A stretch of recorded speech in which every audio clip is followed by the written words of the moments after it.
what this is talking about is government working better together, not as a sort of series of silos. So I'm joined to that extent by John Sneyd, who's General Manager, Building System Performance at MB. I'm also joined next to John by Debby Butler, the Inspector General Regulatory Systems at MPI. We have also got Peter Brunt, who is the Deputy Chief Executive Regulatory Frameworks at Maritime New Zealand. And we meet again Melleny Black, who is the General Manager of a Regulatory Stewardship branch at NB. Welcome one and all. This is very much a family show. Dive in. I'm going to be a little bit kind of, I almost said in the red corner and the blue corner, because there may be a little bit of healthy tension here. Nothing too high tensile, but just something, you know, that performs the same kind of routine as a stretch manoeuvre for you this afternoon. So members of the audience, don't be shy, dive in. As soon as I fire this thing up, I'll see your questions. If you want to participate in the old-fashioned way and just raise a paw, we'll send a couple of mics round and you can do that too. I guess the question from me is regulatory stewardship, and I'm being a bit naughty and kind of provocative. What is it?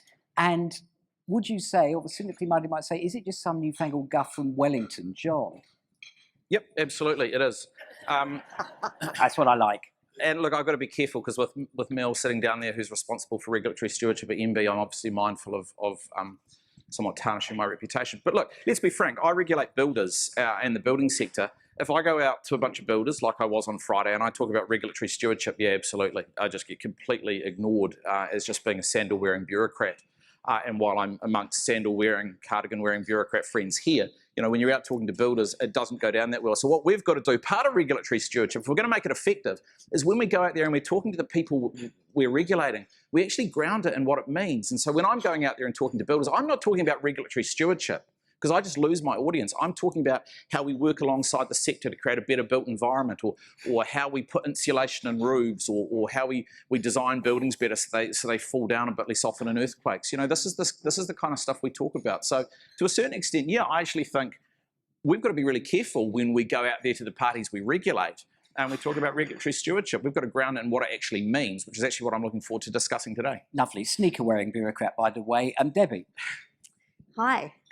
Kia ora tātou. Look, I'm going to disagree. Yep. Am I allowed? I'm going to. Yeah, but I've got a different role, I guess, and the thing for me is thinking more broadly and more deeply about how our systems are working. And I wish I got the opportunity to be out there more. I heard Mel talking earlier about shadowing with some of you good folk and doing the work of the compliance officers, the work of the operations, the standard setters, etc., and the policy developers. And we've had a couple of good conversations about that, Ian, as you know. And I do that, but I also get out and meet the stakeholders, and I do talk about regulatory stewardship because it's actually sort of in my title as well. That kind of walks in front of me. And so they're interested because they want to know a bit more about guardianship, and they're interested in understanding what kaitiakitanga means to MPI and also to the folk that regulate. Peter. So I don't think it's guff. But I think there is quite a lot of work to be done on accessibility and translatability. Yep. So I'm not even necessarily talking about the stakeholders, or I think those are two kind of quite powerful and valid points. I think, you know, so if you think about the core of regulatory stewardship being, you know, kind of you're always adjusting. You've never finished your set of regulatory tools, always adjusting to make sure you're aiming towards a set of outcomes.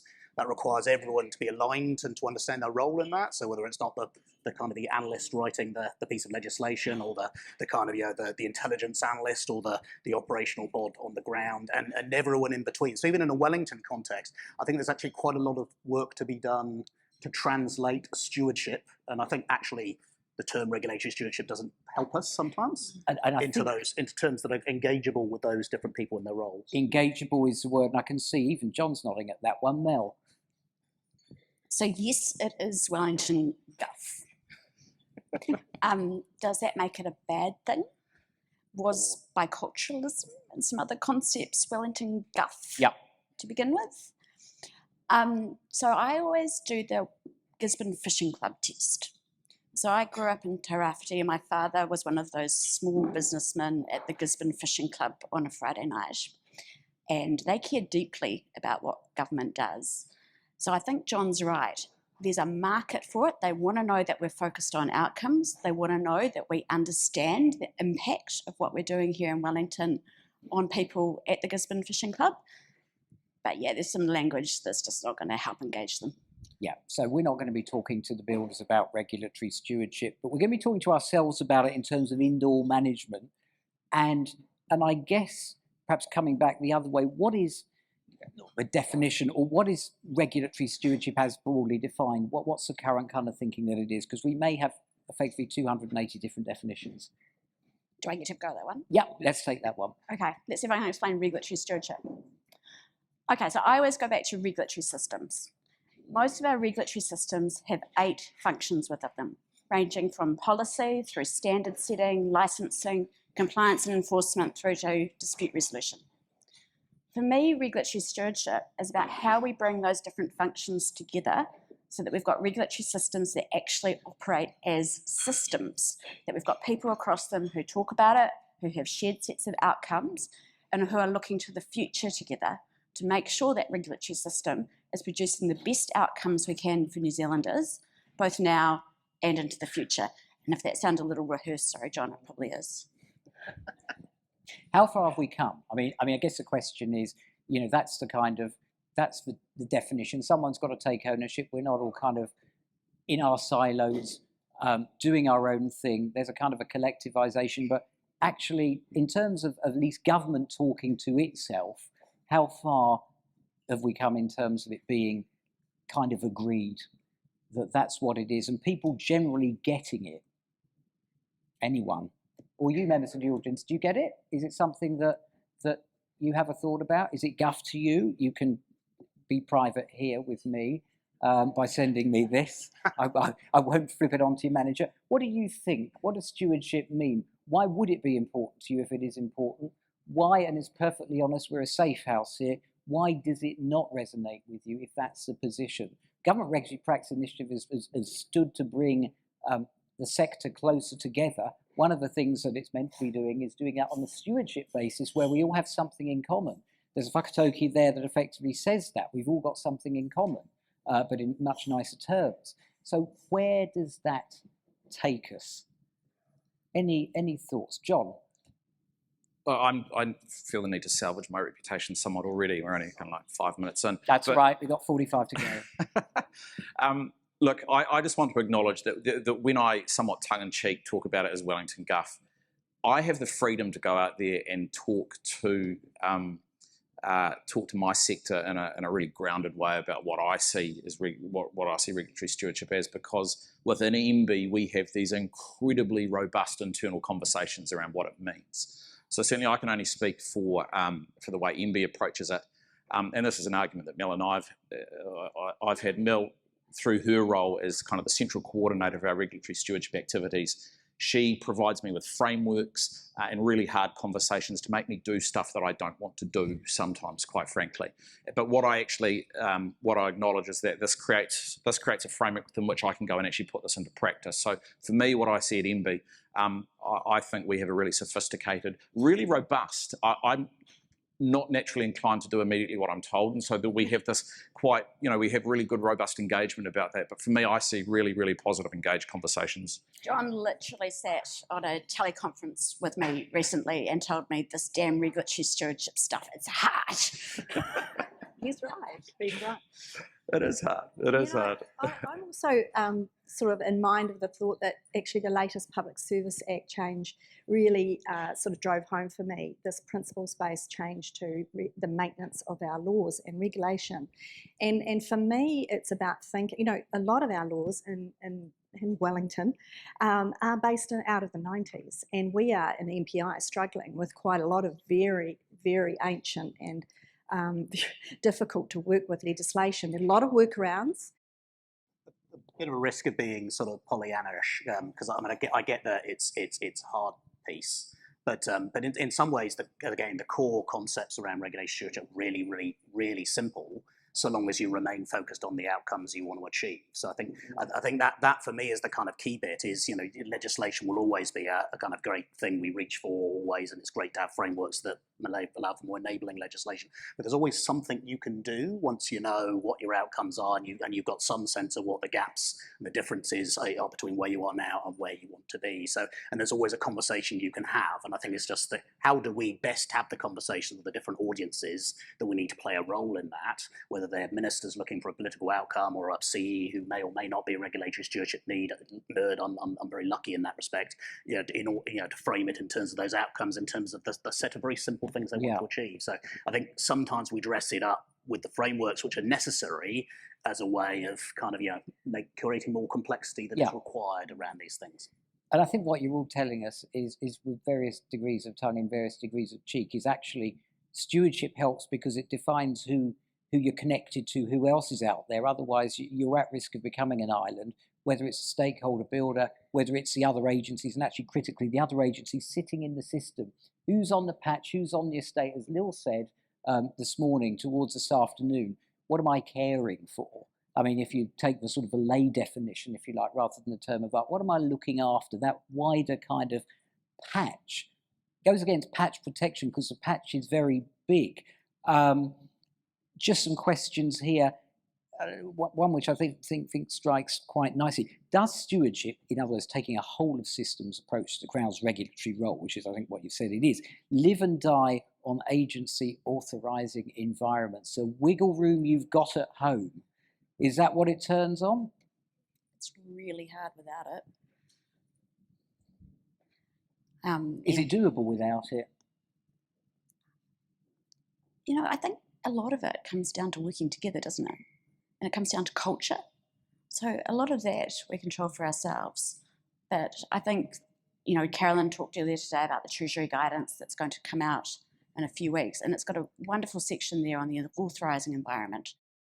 And I mean, I think this panel is an emblem of constructive, half tongue-in-cheek dissent, so that we can differ. It's not just Control C, Control V. We think and process independently, and that's in part, is it, what stewardship's about in terms of, well, somebody points in a slightly different direction. Is there a tension between regulatory stewardship and regulatory capture?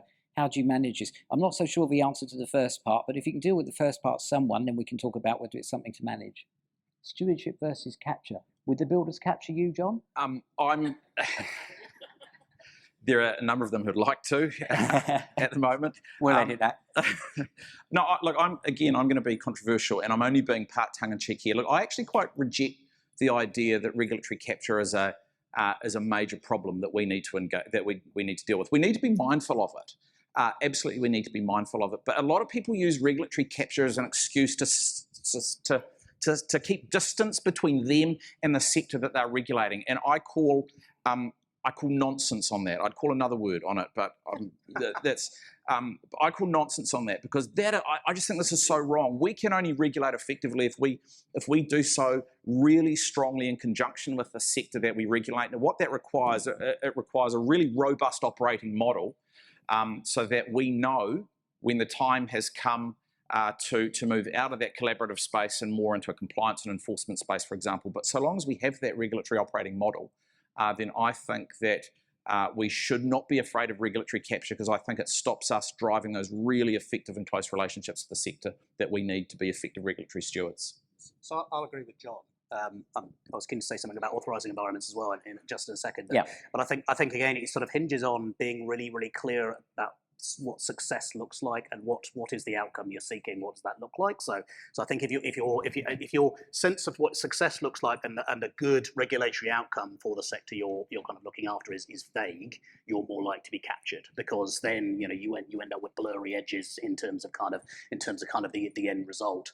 On authorising environment, I was just going to sort of add, and again, this is deeply simplistic, but I'm going to say it anyway. For me, authorising environment is part of stewardship. So seeking your authorising environment to do stewardship is part of the stewardship journey. It's not the thing that stops or allows you to do stewardship. It's part of what you think about in order to get the outcome you're seeking.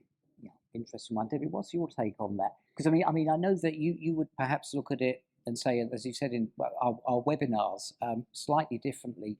But my crude Essex man distillation of it, each GM has their own turf. If they're hit, they're not involved. if they want to play a long-term game, it's only if there's a direct interest. Yeah. But taking one for the team is a sort of internal stewardship, and that you need an authorising environment that nurtures those tough calls. Yeah, well, we've talked, haven't we, about the difference between accountability. So one person in, for example, Peter's position, who owns a part of a system or a system. But in MPI, we currently have a situation where we have almost a matrix leadership scenario. We've got our compliance team currently, although that's being moved now, sitting in a centralised part. So all of the different systems have to go into a different part of the business to talk to them about what their compliance activity might prioritise.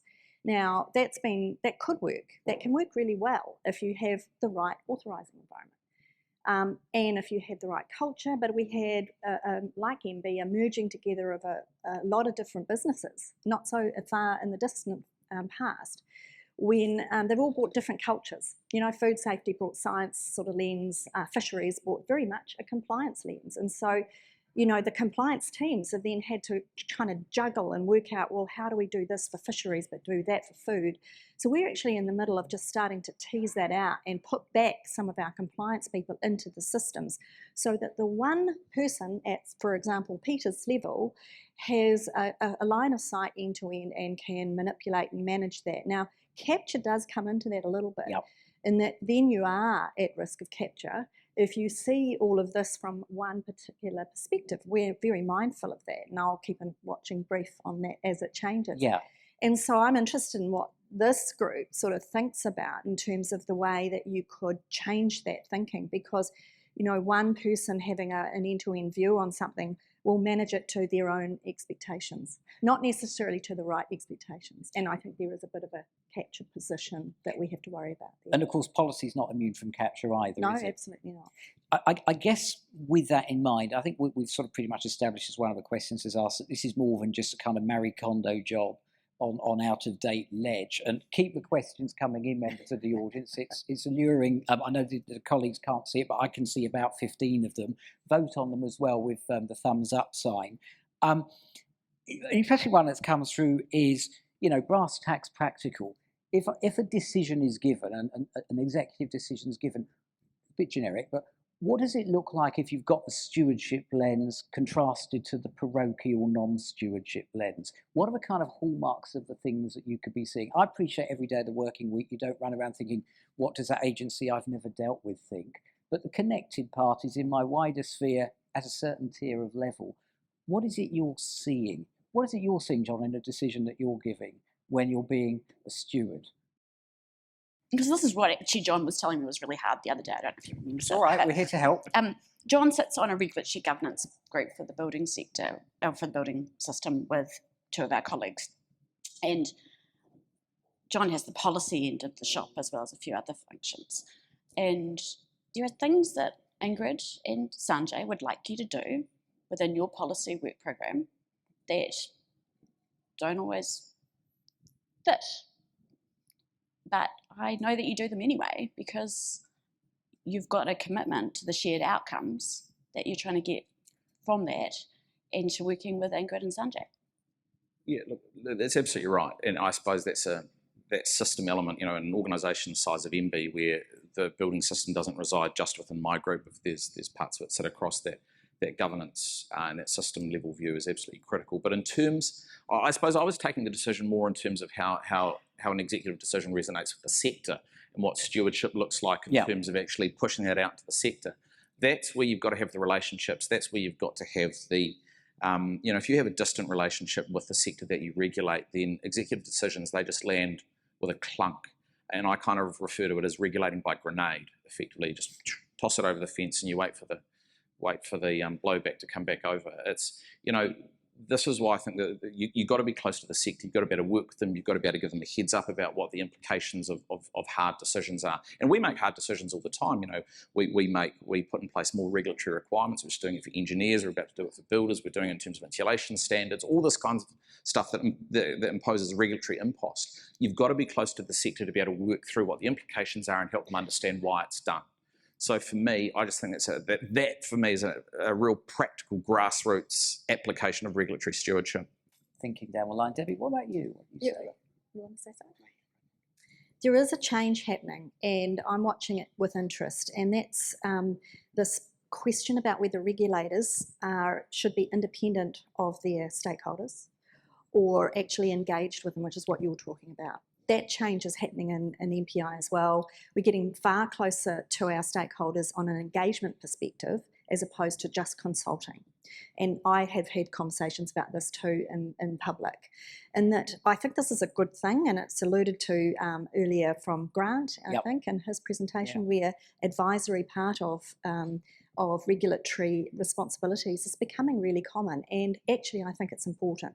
Part of that is about first learning from our stakeholders what's key, because we actually aren't the experts in Wellington, sorry, we're just not. We're not out there doing it, we don't see and feel the challenges they feel, so we have to turn our ears on. But I don't think we do well enough yet, and I think there's a change coming where engagement, it's very much driven with a Te Ao Māori focus, actually, from my perspective, is that it should be an ongoing conversation. So I think there's a shift changing. There's a bit of a fulcrum. We're at a fulcrum at the moment, and I think it's going to tip over, and we need to do more of that. Peter, and I think I think that's really good. And I think to go back to your first question, and also your challenge to be as a decision maker and various other bits and pieces, is look, what would I look at and to see whether it was a regulatory stewardship as opposed to, I don't know what a bog standard decision is, but so let's see the relation to the outcome and what you want to achieve. So do you understand how it fits, and where has it come from? The information flow. So that's both the external connectivity. So what are those range of stakeholders saying and feeding in, but also the internal connectivity. If we're wanting to do a thing, how does that reflect what we know on the intelligence side, on the operational side, on the policy side? That context, the short, medium, and long-term focus, and the sense of how do we know it will work. So what's the loop that allows us to kind of make the decision related to an outcome, know that it's well informed, and then go back to it at the start. If you can fill in all those bits, for me as a decision maker, as I imagine for anyone in this room, you're gold for and who's in the universe general? One question that's come through, which I think you've all answered, is what's the best model for regulatory system governance? Does it include representatives from key stakeholders, other agencies, Māori representation, political representation? Presumably the answer yes. That's a good question. I'm not sure the answer is yes. Right. I think not when it comes to the governance of a system. Governance is our responsibility. As the owners of or the stewards of the regulatory system, governance is our responsibility. But that governance has to incorporate engagement. And I think I'd talk about engagement rather than consultation. I think there are nuances between the two. That governance has to be informed by really robust engagement. But I don't think we can actually abdicate our responsibility or share our responsibility for governance. Yeah, interesting. Twist it, change it. Let's put in stewardship instead of system governance and soften it. Is it still no? No, that's a yes for me. That's at that yes. Point. Best model. I guess pivoting the other way. Why wouldn't you? Why wouldn't you talk to the other groups? I know that Mel's team's doing a lot of work in governance at the moment in systems, so she will have some really good insights on this, I hope. But for me, I've already produced and published 3 reports that say that we are not doing governance well in our government area, and I'm happy to stand out there and say that. But the reasoning has been, if you take corporate governance, as in the private sector, they've got external independent people sitting on a board who might know a little bit or some part of it. You've heard from Melissa today. She's a very well-known independent director on many boards. That brings a slightly different perspective into the theme. You also often have people from the industry that your business is in. In government, we don't have the benefit of being able to be independent on that. So how do we take into account an independent view? How do we think differently about the stakeholders that are out there by using advisory boards to feed into that? What you have to be aware of, though, is that at senior leadership level, they're so busy and so spread so thinly that doing good governance well is not just an easy job for them. And so I think there's a challenge ahead for us as well to think differently about the way, and I really like this co-governance thing, and we're using it a little bit too. We've got 2 or 3 different external advisory boards, one in the Te Ao Māori area, but also a whole lot in food safety, fisheries and other areas. So I think we are starting to realise that we can't do it all together and ourselves. And to me, it depends on what you're governing. So I don't think there's a single answer that talks about your regulatory system government, which part of the system you're.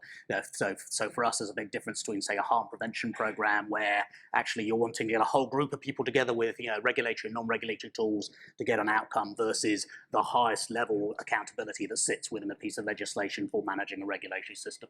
So it's horses for courses. And it's graded. I guess just arcing back to the idea of sending stuff outside, or perhaps going outside ourselves, using NGOs, using the private sector, allowing for sensitivities. So I'm thinking of the safer credit and finance for sort of ninth tier lenders, which one arm of MB has been performing across government very well on. They effectively didn't take it indoors. They effectively said, we'll talk to the people concerned. This featured, I think, in the 2020 GREG conference as a case study, which is in the public domain on a webinar. But it was almost an institutional humility that MB and other agencies had to say, it's a bit bigger than us, or at least let's send it outside. We still keep this bit under control. Is that what stewardship also might mean in the modern context, in part, that we let go a little bit and relax a bit more? I've got some candles over here. I'll dive in. Look, I actually think I would rephrase and say it's not about us letting go. It's actually about us actively inviting our regulated sectors to take up the mantle. This is one of the things we're really trying to promote across the building sector. We're really lucky that our building regulatory system is really flexible. You can meet the requirements of our building regulatory system in 100 different ways, in an infinite number of ways, some less good than others is the issue. And so what we're really trying to do is work with key players across the sector to get the sector to take up the mantle of best practice with some central leadership from it, but with some leadership from MB. We're seeing, and we're beginning to see a bit of a snowball effect now with key parts of the sector taking up this mantle of actually driving best practice that has actually nothing to do with MB's hard regulatory levers. So yeah, we can actually encourage the sector to take up the mantle rather than just kind of relinquishing ourselves from my point of view. Interesting. Any colleagues, any thoughts on that? Letting go? I guess I was going off in my head in a kind of a different tangent, which was as much as I acknowledge that the regulatory stewardship concept is not one I would use at the fishing club. I think there's also a risk that we turn it into both everything and therefore it is nothing. Yeah. So, for me, I'm going to misquote either Braithwaite or Sparrow, and one of them's done some new stuff during lockdown, and there's two things in it that I found really interesting. And one was that he, because I'm safe to say it was one of the two he's, talked about the difference between a public health campaign, which is about, well-being and fitness and all this sort of thing like that, and an anti-chloria campaign or an anti, go and get your vaccination for your measles. I think that most of the time we prefer to talk about regulatory stewardship as being about better outcomes, and we talk about it in the public health campaign, and I think that's cool, and it can cover a lot of things in that ground. But at the heart of it, it actually stems out of the Productivity Commission report in 2014 and the examination of a series of regulatory failures in this country and understanding what we did wrong and learning from that. So I think, yes, it can be lots of things, but actually we also need to remember that there are some specific things that we seem to keep on doing time and time again. And Peter, would you like your vaccination for something? I can't guarantee that it will prevent you from getting sick, but it gives you a better kind of prospect. Yeah, and I guess that's the problem, isn't it? It's the lightly regulated area or the regulatory failure. It's one of the questions that we've got here. Regulatory failures in New Zealand are common enough, or at least there's a frequency. Just in terms of the role of stewardship as, I won't say the antidote to failure, but the mitigant of failure, the way it's cast. I don't know if there's any sort of commentary around that and what it says about the role of the regulator and regulatory stewardship. What is it about stewardship that's there to kind of, we almost teach it as it's there to prevent failure and stop things happening again because ... What's connection? Stewardship's introduced as an antidote to failure, isn't it? Duty of care, right? So, you know, I'm just coming up with sort of in my head, I'm trying to build a foundation for to answer this. Duty of care means end-to-end thinking about the system and the intention of the original statute, right? So you have a purpose, you have an intention, you want to achieve that, and that's your focus, or should be your focus. So if you think about, and I've done a bit of work on looking at some of the failures myself, as we all will have, to think about our own systems. And the thinking for me is, and I've heard Jeroen say it too, is the Swiss cheese model is the most common theme when it comes to failure. That's not the only theme. So that is the one where multiple things go wrong all at the same time and just cause major problems. And that, in the case of Waka Kotahi, it was the deaths from the seatbelts that broke. And I guess the thing for me is that you'll never recreate that in a stewardship sense. You'll never be able to think about all of the things that might go wrong. But I really like Melissa's thought about the scenarios, and you can use that and then focus in on some things that you can do better in a different way, even if it is 3 as opposed to 4. And then thinking, Ian, also about not trying to prevent all of those, right? It's about the culture of, and it leads back to my other point, that if you have the confidence and the ability and the right authorising environment or the right culture, you should be able to escalate to your leadership team matters that you're concerned about because of whatever reason, to get them dealt with on an operational level. And if you can't, and if it's not working, go to the next person, because you know, one of those things is probably, if you're just one of those people, there'll be more people holding other things that will lead to that failure issue. So it's all, to me, it's all about the culture and the leadership in the organisation allowing you to surface risk that perhaps they don't want to hear, because they don't want to hear it. And I think that's right. But something I think I'd add to it, which I think goes with your culture, is the many eyes. Yeah. So the way you are going to pick up Swiss cheese, apart from your scenarios, is lots of people looking at the slice of cheese from a different direction. So you can get the many eyes working, which is where you can bring in both the external and your internal viewpoints. Then again, you mitigate some of your risk. Yeah, I mean, going back to the original kind of question, you know, is this guff from Wellington? Plainly, it's not. But selling it to people in the room where it happened, rather than their managers or their managers' managers, and the idea that they're fastened with, if you like, this stewardship duty. How would you do it? Some people can be entrenched and say, "Well, it's not my problem." What's the counterpoint to that in a regulatory failure, or as you've implied, Debbie, something which is bubbling up to fail any minute? Well, I won't use the one that you were going to use, but I've got another one, which is public, so I can use this one. There's a sort of an example of a dairy company that when I first did my first review into dairy manufacturing, I heard about this issue that was just at that time happening, where someone had whistleblown that there was listeriosis on the floor of a yogurt maker, and it's my favourite yogurt. I couldn't eat it for about a few months after that. However, it wasn't just there then. It had been there for 4 years. So what had happened, we had auditors going in there. They had to do sample testing every single day on every single batch. There's a whole lot of things that were in place to protect you and me eating this wonderful yogurt. And I really had to zero in on this and say, how did this happen for 4 years?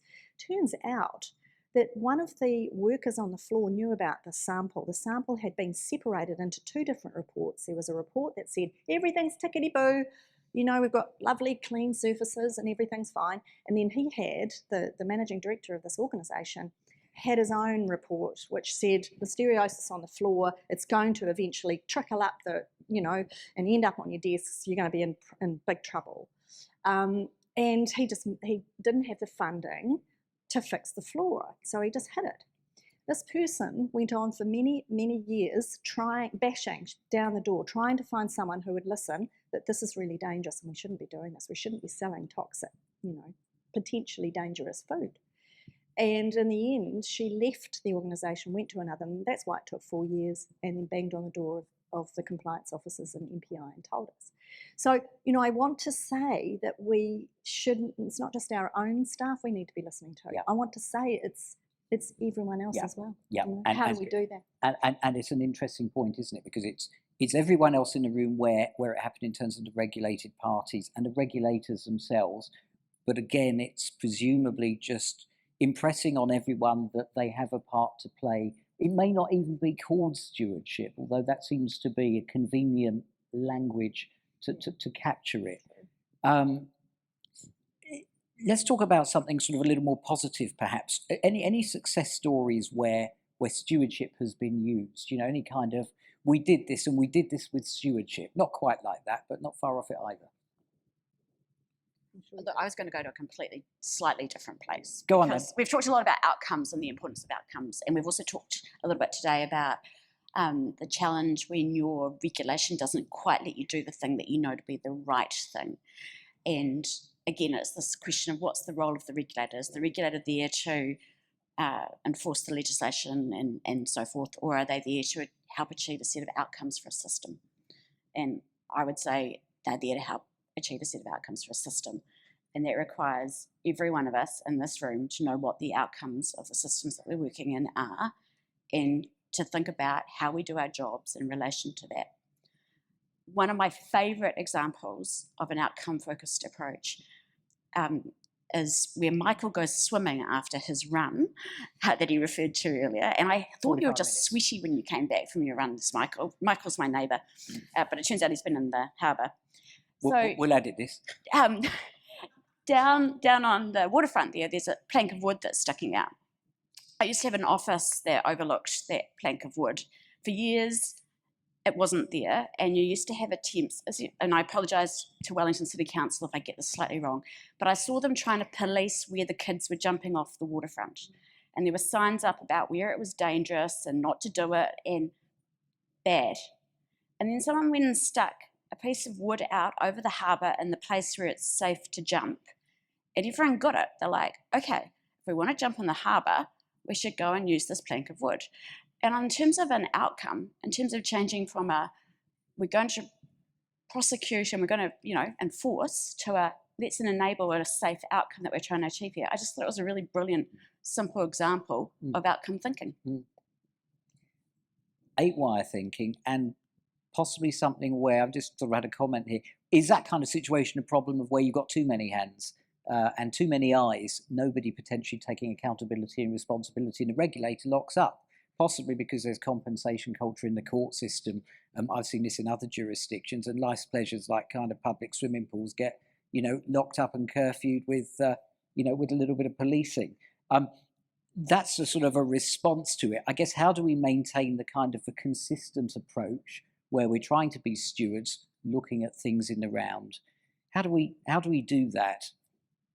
I'm going to dive into that if I can, because I think within the building sector, this is exactly the problem we face, because our frontline regulators are the councils, right? So we've got 69 different councils who are actually exercising frontline regulatory duties. Can you imagine? It is an exercise in herding slippery eels to try and get those people on the same page in terms of a consistency of approach. So what we've got to do, and this is, I think, absolutely driving my approach to what I see as regulatory stewardship, we've got to lean into that. As the central regulator, we've got to lean right into this. We've got to say, righty-ho, let's actually exercise some leadership from the centre. So you've actually got a, you've got a, I suppose I call it a North Star. I think it's maybe giving a little bit too much weight to MB guidance on that front. But, here's something for you to follow. And then you use your relationships to pull people in behind that, because we've got this massive inconsistency of practice right across the sector. That's where central government leadership, I think, is absolutely critical. It can feel really uncomfortable because lawyers get across it. And look, I'm allowed to be a little bit disparaging of lawyers. I spent 22 years as one. So look, and lawyers get really uncomfortable about risk. I don't know, leaky buildings was a thing, right? And government liability about that was a real concern for a long time until the Supreme Court put it to bed. But you've got to be brave as a regulator. You've got to lean in. You've got to show leadership. That's not just about pulling hard regulatory levers and doing clever legislation and clever regulation, but about leading. And that's how you drive consistency. One way to drive consistency. We're coming to the end. Thank you very much for your questions, members. I'm just going to do a quick fire, light-hearted one at the end, because we're going to be doing Regulatory Stewardship, the movie, here in Wellington. And what I'd like you to do, panellists, is just nominate somebody that you'd like to play you, and the kind of part that you play in fixing regulatory stewardship, and perhaps an aspect of why regulatory stewardship was so wonderful. And John, I'll start with you. There is a real shortage of ginger-headed stars in this world. They're rare. And look, I don't know if any of you heard Jenny Infantino from FIFA, who said that he was bullied as a child for having red hair and freckles. I don't know, for no reason, I'm choosing Damian Lewis to play me, just because he's got ginger hair and because he's cool. And that's all we need. We like him. Yeah, okay, yeah, good. Thank you, John. Lovely. Debbie, what about you? Helen Mirren. Helen Mirren. Yeah. Strong Dame Sheila. Helen Mirren. Yeah, the dame. Yep. I mean, she's just strong. She knows her place. She knows her thoughts. Yep. You know, and she's very articulate and very intelligent.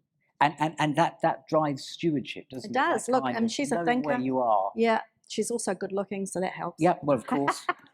Peter, what about you? I'm going to struggle with a specific name, but it's some form of because I'm the opposite of anyone with any sort of sporting prowess. But it's someone who's very good at keeping balls in the air, if you see what I mean. I see. You know, that kind of thing, or All ping right. pong. Okay. Roger Federer, maybe. Oh, yeah. But he's died. Well, was he? He's no longer plays. We'll pause there. Last but not least, Mel, as the head of the regulatory stewardship branch, and you've seen this question in a different Yeah, this form. is really mean because I can't No, it's all right. You shake can my go previous again. answer. You can go again. You can use the previous. So I'm going to go, as I did the other day, with Gail Gabdo. Yep, Gal Gadot. Yep. And yeah. Yep. So, you Wonder know, Woman. don't always agree with her methods, but she gets results. There we are. I'm David Tennant, my one. Mel, Peter, Debbie and John, you've been terrific. Thank you very much.